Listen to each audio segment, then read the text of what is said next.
નમસ્કાર અમારા પરમ સ્નેહી પેન્શનર મિત્રો, નિવૃત્ત કર્મચારી મિત્રો, ભાઈઓ તથા બહેનો, સ્વાગત છે આપ સૌનું આપણી આ યુટ્યુબ ચેનલ ભાવેશ મકવાણા ન્યૂઝમાં। તો પેન્શનર મિત્રો, આજના વિડીયોની અંદર આપણે વાત કરીશું 2006 થી 2023 વચ્ચે નિવૃત્તિ પામેલ પેન્શનરો માટે આજરોજ તારીખ 11/6/2026ની બપોરે આવ્યા છે એક મહત્વના સમાચાર।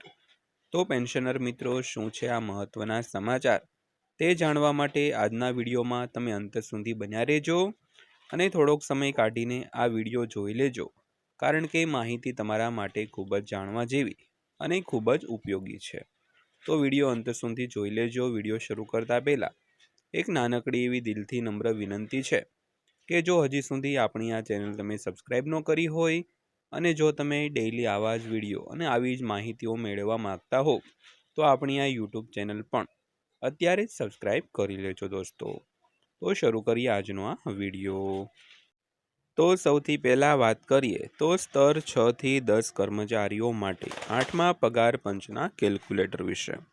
તો કેન્દ્ર સરકારના કર્મચારીઓ 8મા પગાર પંચના અહેવાલના અમલીકરણની રાહ જોઈ રહ્યા છે, કારણ કે તેનાથી તેમના પગારમાં વધારો થશે। તો 8મા CPC રિપોર્ટના અમલીકરણમાં વિલંબ માટે આ કર્મચારીઓને તેમના મૂળ પગારને આધારે બાકી રકમ મળશે। તો જો 8મું પગાર પંચ 2027ના બીજા ભાગમાં લાગુ કરવામાં આવે છે તો બાકી રકમ લગભગ 20 મહિના કે તેથી વધુ સમય માટે એકઠી થઈ શકે છે। તો અંતિમ રકમ સરકાર દ્વારા મંજૂર કરાયેલ ફિટમેન્ટ ફેક્ટર અને વિલંબના મહિનાઓ પર આધારિત રહેશે।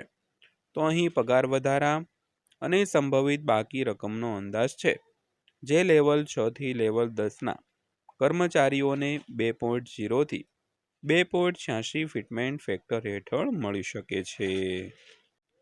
તો ત્યારબાદ વાત કરીએ તો 8મા પગાર પંચના અહેવાલમાં વિલંબ માટે બાકી રકમની। તો પરંપરાગત રીતે કેન્દ્ર સરકારના કર્મચારીઓને પાછલા પગાર પંચની સમાપ્તિના બીજા દિવસથી બાકી રકમ મળે છે।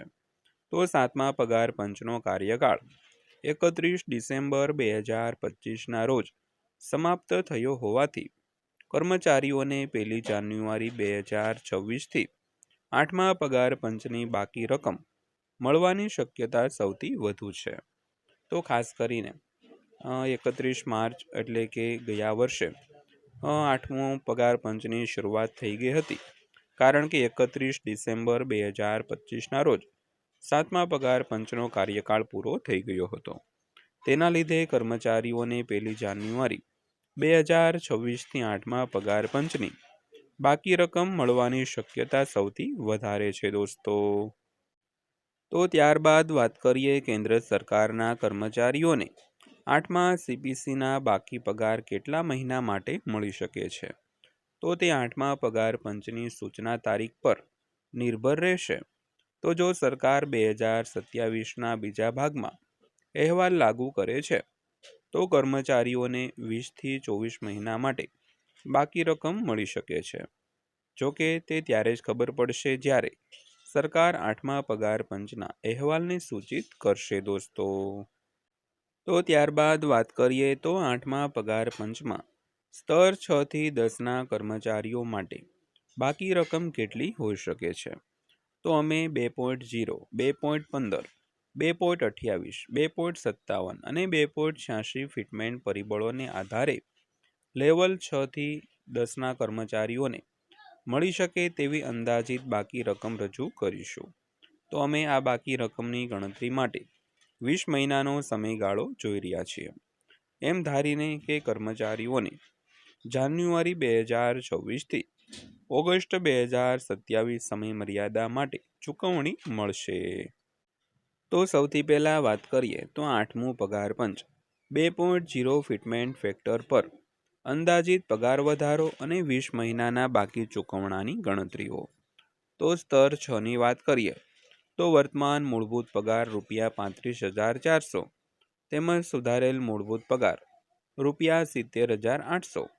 તો માસિક વધારો ₹35,400નો।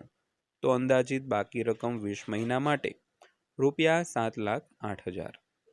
તો ત્યારબાદ સ્તર 7ની વાત કરીએ તો વર્તમાન મૂળભૂત પગાર રૂપિયા 44,900, તો સુધારેલ મૂળભૂત પગાર રૂપિયા 89,800 થશે અને માસિક વધારો 44,900 રૂપિયાનો થશે। તો અંદાજિત બાકી રકમ 20 મહિના માટે રૂપિયા 8.98 લાખ રૂપિયા। તો ત્યારબાદ વાત કરીએ તો સ્તર 8ના કર્મચારીઓ પેન્શનરો વિશે।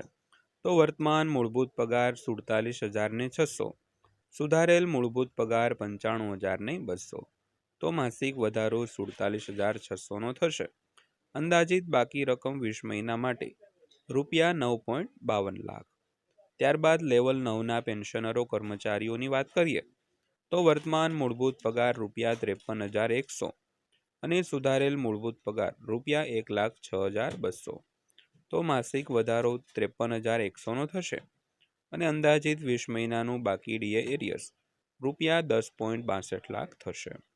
તેવી જ રીતે સ્તર 10ના કર્મચારીઓ પેન્શનરો માટે વર્તમાન મૂળભૂત પગાર રૂપિયા 56,100, સુધારેલ મૂળભૂત પગાર 1,12,200, તો માસિક વધારો 56,100 રૂપિયા થશે। તો અંદાજિત બાકી રકમ 20 મહિના માટે 11.22 લાખ રૂપિયા થશે દોસ્તો।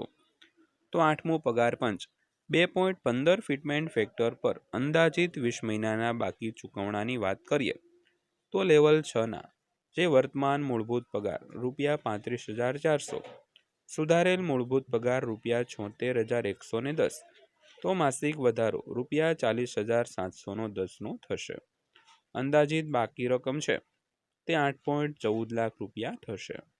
તેવી જ રીતે સ્તર 7ની વાત કરીએ તો વર્તમાન મૂળભૂત પગાર રૂપિયા 44,900, સુધારેલ મૂળભૂત પગાર રૂપિયા 96,535, તો માસિક વધારો 51,635નો થશે અને અંદાજિત બાકી રકમ 20 મહિના માટે રૂપિયા 10.33 લાખ। તો પેન્શનર મિત્રો, આ હતી આજની માહિતી પસંદ આવી હોય, વિડીયો સારો લાગ્યો હોય તો વિડીયોને લાઇક કરજો અને આવી જ માહિતીઓ મેળવવા માટે આપણી આ ચેનલ સબસ્ક્રાઇબ કરી લેજો। તો ફરીવાર પાછા મળીશું આવા જ એક નવા વિડીયો સાથે, નવી માહિતી સાથે। ત્યાં સુધી સૌને જય હિન્દ, વંદે માતરમ।